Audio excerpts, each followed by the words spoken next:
Sangareddy Pashamylaram reactor పేలిన ఘటనలో మృతుల సంఖ్య పెరుగుతూనే ఉంది.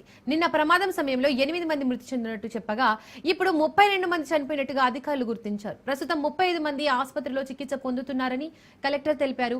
27 మంది కార్మికుల ఆచూకీ తెలియలేదని, 57 మంది సురక్షితంగా ఇంటికి వెళ్లారని చెప్పారు.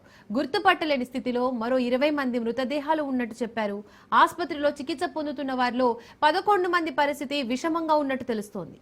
సంగారెడ్డి జిల్లా పాషమైలారంలో భారీ అగ్ని ప్రమాదం జరిగింది. ప్రమాదంలో మృతుల సంఖ్య 32కు పెరిగింది. పలువురికి తీవ్ర గాయాలయ్యాయి. చికిత్స నిమిత్తం క్షతగాత్రులను ఆసుపత్రికి తరలించారు.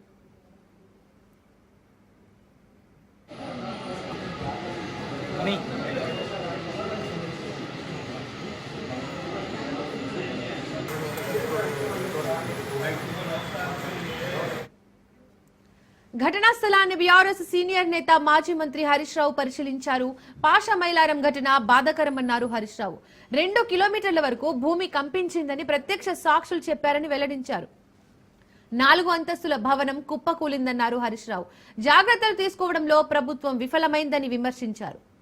పటాన్చెరు మండలం పాషమైలారంలో సిగాచి క్లోరో కెమికల్స్ లో ఈ రోజు ఉదయం 9:18 ప్రాంతంలో పెద్ద ఎత్తున బ్లాస్టింగ్ శబ్దముతో పేలుడు సంభవించినట్టు తెలుస్తా ఉంది. ఆ పేలుడు సంభవించినప్పుడు దాదాపు 2 కిలోమీటర్ల దూరంలో ఉండే బస్సులు, అనేక వాహనాల అద్దాలు కూడా పగిలిపోయినట్టుగా, అంటే చాలా భూమి కంపించేంత శబ్దం సౌండ్ వచ్చింది. ఆ శబ్దం వచ్చినప్పుడు, ఆ బ్లాస్ట్ జరిగినప్పుడు కంపెనీలో 140 మంది వరకు కంపెనీలో పనిచేస్తున్నట్టుగా ఇక్కడ కొంతమంది వర్కర్స్ ఆ పేలుడు సంభవించినప్పుడు బయటకు పరిగెత్తుకి వచ్చినటువంటి వాళ్ళు కానీ, ఆ పేలుడు సంభవించినప్పుడు డ్యూటీలో ఉన్న ఒకరిద్దరిని కలిసినప్పుడు వాళ్ళు చెప్తా ఉన్నారు. దాదాపు 140 మంది వరకు కంపెనీలో ఆ నిమిషానికి పనిచేస్తున్నారని. 4 అంతస్తుల భవనం కుప్పకూలిపోయింది. కంప్లీట్ స్లాబ్ అంతా కూడా ఇప్పటి వరకు అధికారులు చెప్తున్న దాని ప్రకారంగా 8 మంది మరణించారని, దాదాపు 26 మందిని ఆసుపత్రికి తరలించామని అధికారులు చెప్తా ఉన్నారు. దాని ప్రకారంగా 140 మంది కంపెనీలో ఆ నిమిషానికి పనిచేస్తున్నారని. అందులో నుంచి ఎంతమంది బయటకు రాగలిగారు, ఎంతమంది ఆ స్లాబ్ల కింద ఉండిపోయారు అనేది అర్థం కానటువంటి పరిస్థితి ఉంది. నేను ఇప్పుడే లోపల కలెక్టర్ గారిని, ఎస్పీ గారికి కలిసి చెప్పాను. ఎందుకంటే ఎంతో మంది బీహార్, ఛత్తీస్గఢ్ వివిధ రాష్ట్రాల వాళ్ళు ఇక్కడ పనిచేస్తా ఉన్నారు. వాళ్ళ భార్యా పిల్లలు, వాళ్ళ కుటుంబ సభ్యులు తీవ్రమైనటువంటి ఆందోళనకు లోనవుతా ఉన్నారు. వీళ్ళిద్దరు కూడా నిఖిల్, రమ్య ఇందులోనే పనిచేస్తారు. వీళ్ళ ఆచూకీ ఇంకా తెలియడం లేదని వాళ్ళ కుటుంబ సభ్యులు కూడా వచ్చి చెప్తా ఉన్నారు. అందుకే ఇప్పుడు నేను కలెక్టర్ గారికి, ఎస్పీ గారికి ఏం చెప్పానంటే, ఒక కంట్రోల్ రూమ్ పెట్టండి, ఒక కామన్ ఫోన్ నంబర్ ఇవ్వండి. ఇన్సిడెంట్ జరిగింది 9 గంటలకు, 5 గంటలు అయింది. ఏం చేస్తున్నారు 5 గంటల నుంచి? ప్రభుత్వం ఏం చేస్తుంది? అధికారులు ఏం చేస్తున్నారు? ఇంత పెద్ద ఇన్సిడెంట్ ఈ ప్రాంతంలో జరిగితే ఒక కంట్రోల్ రూమ్ పెట్టి, ఒక ఫోన్ నంబర్ ను పెట్టి, ఎవరైనా ఫోన్ చేస్తే ఇగో పలానోళ్ళు పలానా హాస్పిటల్లో ఉన్నారు, పలాని వాళ్ళు చనిపోయి పోస్ట్ మార్టం దగ్గర ఉన్నారు, ఇంకా మిగతా వాళ్ళ వివరాలు తెలవాల్సిన అవసరం ఉంది, తీసుకోవాలన్నా వద్దా? ప్రభుత్వము, ఈ అధికార యంత్రాంగం పనిచేస్తుందంటే ఇది నిజంగా చాలా బాధాకరం. వాళ్ళను మంచి ఆసుపత్రికి పంపడంలో ఫెయిల్ అయిపోయారు. వాళ్ళకు కనీసం సమాచారం అందించడంలో ప్రభుత్వం ఫెయిల్ అయిపోయింది. ఎంతమంది డ్యూటీలో ఉన్నారంటే చెప్పే పరిస్థితి లేదు, ఎంతమంది మరణించారంటే చెప్పే పరిస్థితి లేదు, ఎంతమంది బయటకు వచ్చారంటే చెప్పే పరిస్థితి లేదు. అంత గందరగోళమైన పరిస్థితి. రాష్ట్ర ప్రభుత్వం వైఫల్యం. ఇక్కడ కనీసం ఇంత పెద్ద బ్లాస్ట్ అయింది, ఒక ఫస్ట్ ఎయిడ్ సెంటర్ అనే పెట్టాలి కదా అన్న. ఇంకా 70-80 మంది లోపల ఉన్నారు. ఆ 70-80 మంది పరిస్థితి మాకు ఆందోళనగా ఉంది అని బయటకు వచ్చినటువంటి వర్కర్స్ చెప్తా ఉన్నారు. ఘటనా స్థలాన్ని బీఆర్ఎస్ సీనియర్ నేత మాజీ మంత్రి హరీష్ రావు పరిశీలించారు. పాషమైలారం ఘటన బాధాకరమన్నారు హరీష్ రావు.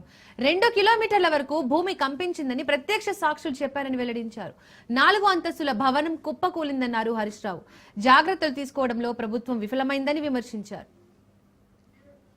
సంగారెడ్డి జిల్లా పాషమైలారం పారిశ్రామికవాడలో పేలుడు ఘటనపై సీఎం రేవంత్ రెడ్డి విచారం వ్యక్తం చేశారు. ప్రమాదంలో చిక్కుకున్న కార్మికులను కాపాడేందుకు అవసరమైన అన్ని చర్యలు తీసుకోవాలని అధికారులను ఆదేశించారు. క్షతగాత్రులకు మెరుగైన వైద్యం అందించాలన్నారు.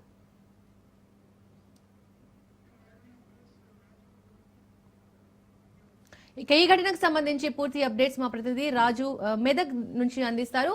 రాజు, సంగారెడ్డి పాశమైనారం కెమికల్ ఫ్యాక్టరీలో జరిగినటువంటి విస్ఫోటనం కారణంగా ఇప్పటికీ అనేక శవాలు గుట్టలుగా వెళ్తున్నటువంటి పరిస్థితి. ఇప్పటికే 32 శవాలు బయటికి వచ్చాయి. మిగతా వాటి కోసం కూడా రాత్రి నుంచి సహాయక చర్యలు నిరంతరంగా కొనసాగుతా ఉన్నాయి.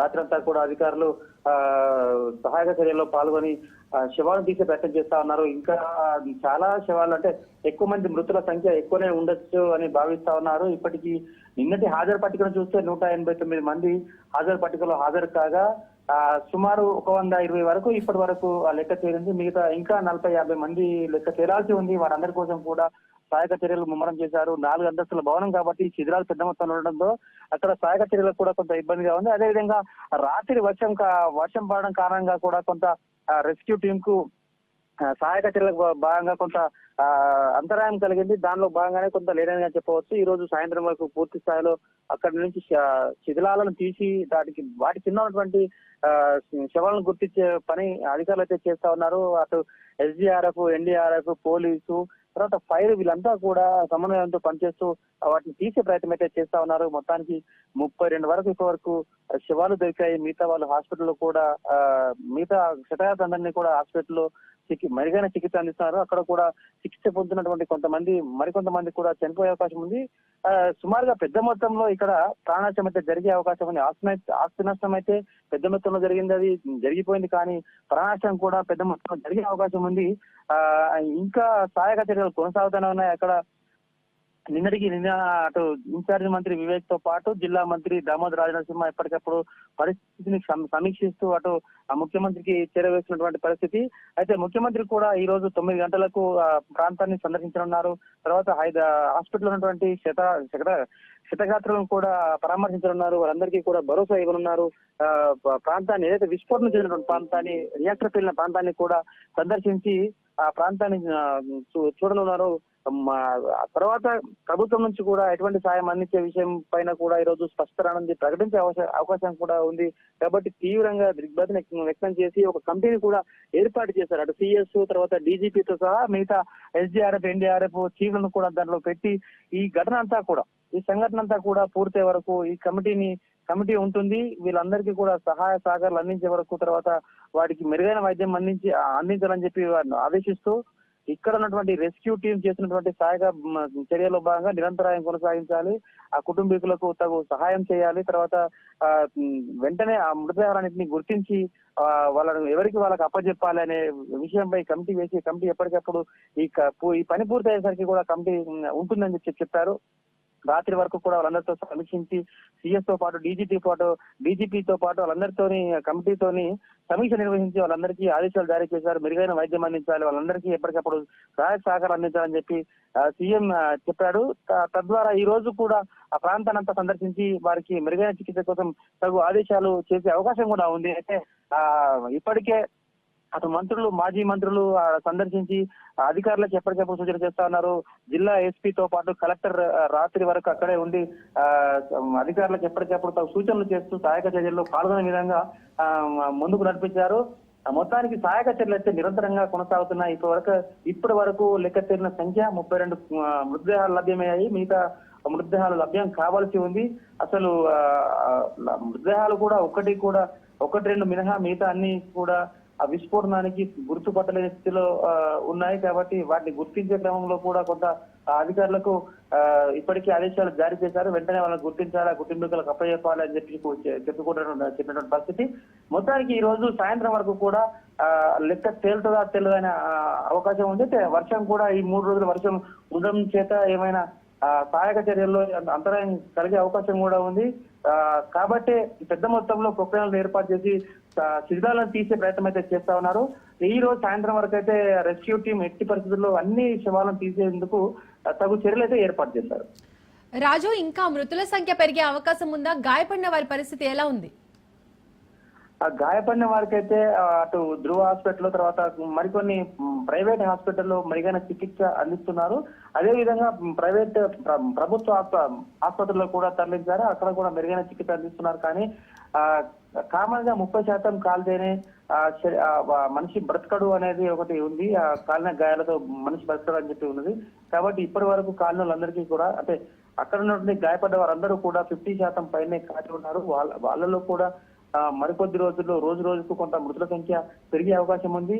ఇప్పటికీ ఇంకా 40-50 మంది ఆచూకీ, సుమారుగా ఇంకా 40 మంది ఆచూకీ అయితే అసలే లేదు. కాబట్టి వీరి సంఖ్య వారి సంఖ్యతో పోలిస్తే చాలా పెద్ద మొత్తంలో ఇక్కడ మృతుల సంఖ్య పెరిగే అవకాశం అయితే స్పష్టంగా కనిపిస్తుంది. అధికారులు కూడా అదే ఆందోళనలో ఉన్నారు. కుటుంబీకులంతా కూడా పాపం అక్కడికి విచ్చేసి రాత్రి నుంచి రోధిస్తూ మా కుటుంబాలు మా కుటుంబీకులు ఎడిపోయారని చెప్పి వాళ్ళు అటు అధికారులను పోలీసులను నిలదీస్తున్న పరిస్థితి. పోలీసులతో ఒక మాట వాళ్ళు రాళ్లు తీసుకొచ్చి కొట్టే ప్రయత్నం కూడా చేశారు. కానీ వాళ్ళను బుజ్జగించే ప్రయత్నం అయితే పోలీసులు చేస్తా ఉన్నారు. ఎందుకంటే సెంటిమెంట్ టైం ఇది. వాళ్ళ ఆర్తనాదాలను అర్థం చేసుకుని వాళ్ళను రాళ్లతో కొట్టినప్పటికీ పోలీసులు దాన్ని వాళ్ళకు సంజాయిస్తూ వాళ్ళకు చెప్పే ప్రయత్నం అయితే చేస్తా ఉన్నారు. రాత్రి నుంచి రెస్క్యూ టీం చాలా తీవ్రంగా శ్రమిస్తుంది. ఈ రోజు సాయంత్రం వరకు కూడా తీవ్రంగా శ్రమిస్తేనే ఆ మృతులంతా కూడా బయటపడే అవకాశం ఉంది. తప్పకుండా మృతుల సంఖ్య ఎక్కువగా పెరిగే అవకాశం ఉంది. అది అతిపెద్ద ఘోరమైనటువంటి ప్రమాదంగా గుర్తించవచ్చు. రాజు, రెస్క్యూ ఆపరేషన్ లో ఎన్ని బృందాలు పాల్గొన్నాయి? ఇప్పటి వరకు ఎస్డీఆర్ఎఫ్, ఎన్డీఆర్ఎఫ్, తర్వాత రాష్ట్రంలో కేంద్రంలో ఉన్నటువంటి అనేక బలగాలు కూడా పనిచేస్తున్నాయి. మొత్తానికి అంటే ప్రాంతం చిన్నదే కానీ శిథిలాలు పెద్ద మొత్తంలో ఉండడంతో అటు సింగరేణి రెస్క్యూ టీమ్ తీసుకురాలే కానీ ఇక్కడ ఎస్డీఆర్ఎఫ్, ఎన్డీఆర్ఎఫ్ తో పాటు అటు పోలీసు, ఫైర్, మిగతా బృందాలన్నీ కూడా వాడుకొని వాళ్ళని తీసే ప్రయత్నం చేస్తా ఉన్నారు. పెద్ద మొత్తంలో అధికారులు వాళ్ళని తీసుకొచ్చి ఆ శిథిలాలను తీసే ప్రయత్నం చేస్తున్నారు. మొత్తం 4 అంతస్తుల భవనం కాబట్టి శిథిలాలు పెద్ద మొత్తంలో ఉన్నాయి. ఆ ప్రాంతం అంతా కూడా ఇరుకైన ప్రాంతంగా ఉండడం చేత శిథిలాన్ని తోసే ప్రయత్నం కొంత లేట్ అవడంతో ఇబ్బంది అవుతుంది. కానీ ఈ పాటికి జరగాల్సి ఉంది. రాత్రి కొంత వర్షం కారణంగా కూడా శిథిలాలను తొలగించేందుకు కొంత అంతరాయం ఏర్పడింది. దాని చేతనే కొద్దిగా లేట్ అయిందని కూడా చెప్పుకోవచ్చు. మొత్తానికి ఈ రోజు సాయంత్రం వరకు అయితే తీస్తారు. ఇప్పటికి 4-5 బృందాలు అందులో పాల్గొంటున్నాయి.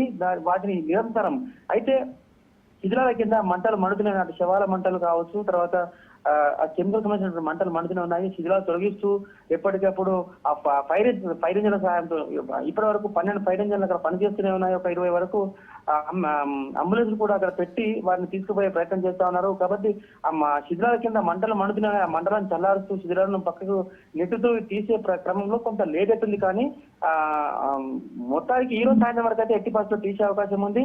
4-5 బృందాలు అయితే అక్కడ సీరియస్ గా రాత్రి నుంచి ఆ రెస్క్యూ టీం అయితే పాల్గొంటున్నాయి. రాజు, 3 అంతస్తుల భవనం కూలింది కదా, సహాయక చర్యలు ఎంత వరకు వచ్చాయి? ఇప్పటి వరకు 40% వరకు శిథిలాన్ని పక్కకు తీసేశారు. నిన్న ఉదయం నుంచి మొదలు పెడితే ఇప్పటి వరకు అయితే కొద్దిగా ఇరుకైన ప్రాంతము, బిల్డింగ్ పెద్దది కాబట్టి అక్కడ ఎక్విప్మెంట్ చాలా ఉంది. తర్వాత ఐరన్ ట్యాంకులు, ఈ తర్వాత రియాక్టర్ ట్యాంకులు ఇవన్నీ పెద్ద మొత్తంలో ఉండడం చేత వాటిని పక్కకు నెట్టేందుకు కొంత ఇబ్బందిగా ఏర్పడుతుంది. ఇప్పుడు ఏవైతే శిథిలాలలో ఉన్నటువంటి పోల్స్ కింద ఉన్నటువంటి కొన్ని వాటిని రేకులను లేపుతూ తీసిన పరిస్థితి కనిపిస్తుంది. ఇంకా బిల్డింగ్ లో ఎన్ని అంతస్తులలో ఎంతమంది ఉన్నారో అది లెక్క తేలాల్సి ఉంది. ఇప్పుడు రేకుల షెడ్లు, ఐరన్ షెడ్ల కింద ఉన్నటువంటి శవాలు మాత్రమే బయటకు వచ్చాయి. బిల్డింగ్ లో ఉన్నటువంటి శిథిలాల కింద అర్థమైనటువంటి బిల్డింగ్ శిథిలాల కింద ఉన్నటువంటి శవాలు ఇంకా బయటకు రాలేదు. అవి వస్తే గానీ లెక్క తేల్చే అవకాశం ఉంది. శిథిలాలను ఇప్పుడు సుమారుగా ఒక 40% వరకు అయితే శిథిలాలు తొలగించారు. ఇంకొక 60% శిథిలాలను తొలగించాల్సి ఉంది. కొంత ఇక్కడ వెసులుబాటు కలిగితే కనుక అవి తొందరగా తీర్చే అవకాశం ఉంటుంది. కాబట్టి మిగతా 60% తీయడానికి ఈ రోజు సాయంత్రం వరకు అయితే పట్టొచ్చు. రాజు, బాధిత కుటుంబ సభ్యులందరూ అక్కడ చేరుకున్నారా? వాళ్ళు ఏమంటున్నారు? రాత్రి అంటే నిన్న ఉదయం నుంచి ఏదైతే ఘటన జరిగిందో అప్పటి నుంచి కూడా బాధిత కుటుంబీకులు అక్కడ ఇబ్బంది పడుతూనే ఉన్నారు, రోధిస్తూనే ఉన్నారు. మా వాళ్ళని మాకు చూపించండి, మా వాళ్ళని మాకు అప్పగించండి అని చెప్పి వాళ్ళు ఎప్పటికెప్పుడు పోలీసులతో పాటు అధికారులతో తగులు పడతా ఉన్నారు. అయినప్పటికీ అధికారులంతా కూడా సంయమనం పాటిస్తూ వాళ్ళకు నచ్చజెప్పే ప్రయత్నం చేస్తా ఉన్నారు. వాళ్ళ పరిస్థితిని అర్థం చేసుకుని వాళ్ళను ఓదార్చే ప్రయత్నం చేస్తా ఉన్నారు. కానీ వాళ్ళు ఒక మాట రాళ్లతో దాడి చేసే ప్రయత్నం కూడా చేశారు. అంతా బీహార్ వాళ్ళు, తర్వాత మహారాష్ట్ర, ఒడిశా వాళ్ళంతా, జార్ఖండ్ వాళ్ళు ఉన్నారు. వాళ్ళందరినీ కూడా కొంత ఓదార్చే ప్రయత్నం చేస్తున్నప్పటికీ వాళ్ళ కన్నీటి చుక్క చూస్తే ఆ ప్రాంతం అంతా కూడా భీతా వాతావరణం, ఆందోళనకరమైన వాతావరణము. వారందరినీ చూస్తే వారిని ఆపే ప్రయత్నం కూడా చేయలేని పరిస్థితి. ఎందుకంటే వారి ఆవేదన ఇంత అంతా కాదు.